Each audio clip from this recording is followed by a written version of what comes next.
मर्यादा पुरुषोत्तम प्रभु श्री राम और उनकी रामायण गाथा काल्पनिक नहीं है।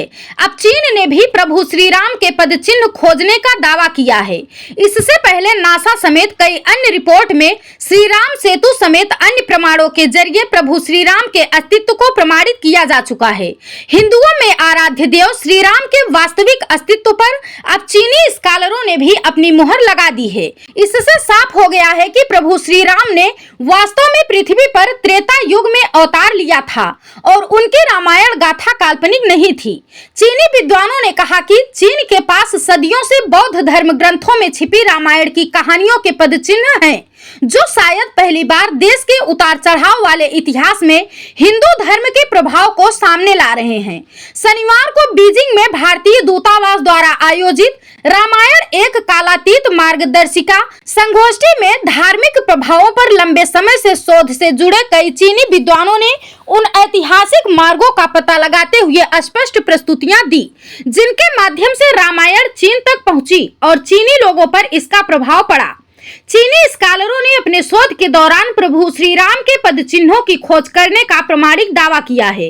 कला और साहित्य सिंघुआ विश्वविद्यालय के institute for international and area studies के प्रोफेसर और डीन डॉक्टर जियांग जिंगकुई ने कहा कि इस खोज के साथ धार्मिक और धर्मनिरपेक्ष दुनिया को आपस में जोड़ने वाली एक क्लासिक के रूप में रामायण का प्रभाव अंतर सांस्कृतिक प्रसारण के माध्यम से और भी अधिक बढ़ गया है।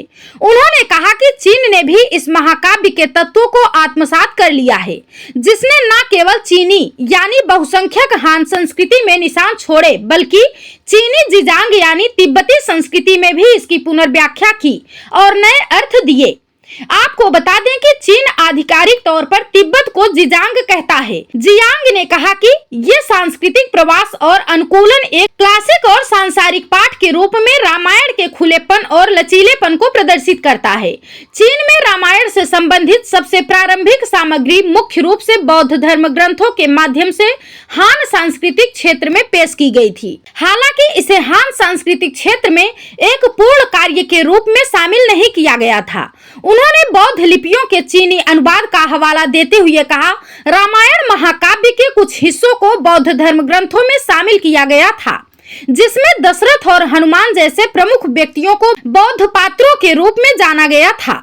जियांग ने कहा कि रामायण की वास्तविकता का एक प्रसिद्ध उदाहरण यह है कि हनुमान को वानरों के राजा के रूप में दिखाया गया था, जो क्लासिक बौद्ध नैतिक आख्यानों में मिश्रित था और जो बौद्ध शिक्षाओं का पालन करते थे। सन वुकोंग के नाम से जाने वाले मानवीय विशेषताओं वाले बंदर राजा चीनी साहित्य और लोक कथाओं में सबसे अधिक पसंद किया जाने वाला और सबसे अस्थायी स्थान पर बना हुआ है। Chinese academy of social sciences के national institute of international strategies के प्रोफेसर लियू जियान ने अपनी प्रस्तुति में कहा कि कई चीनी विद्वान इस बात से सहमत हैं कि सन वुकोंग का पता हनुमान से लगाया जा सकता है। चीनी विद्वान आमतौर पर इस बात से सहमत हैं कि सन वुकोंग की छवि हनुमान जी जैसी है, इसलिए सन वुकोंग भारत का एक चरित्र है। चीन में राम के पद चिन्ह पर बोलते हुए सिचुआन विश्वविद्यालय के चीन दक्षिण एशियाई अध्ययन केंद्र के मुख्य विशेषज्ञ और उपनिदेशक प्रोफेसर क्यू योंग हुई ने अपनी प्रस्तुति में संग्रहालय क्वानझोउ में विभिन्न हिंदू देवताओं की एक विस्तृत विविधता की तस्वीरें प्रदर्शित की। चीन के फुजियान प्रांत में उन्होंने एक हिंदू पुजारी द्वारा प्रतिबंधित बौद्ध मंदिर की तस्वीर भी दिखाई।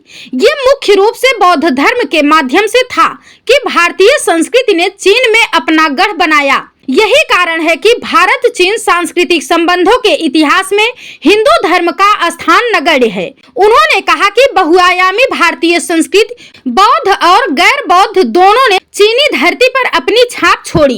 जियांग ने अपने भाषण में ये भी याद किया कि कैसे 7वीं शताब्दी के प्रसिद्ध चीनी विद्वान जुआन जैंग ने भारत का दौरा किया था। उन्होंने नालंदा विश्वविद्यालय में अध्ययन किया था और अपने तीर्थ यात्रा के दौरान सुनी गई रामायण कहानी कहानियों का विस्तृत विवरण प्रदान करने वाले कई बौद्ध धर्म ग्रंथ वापस लाए थे।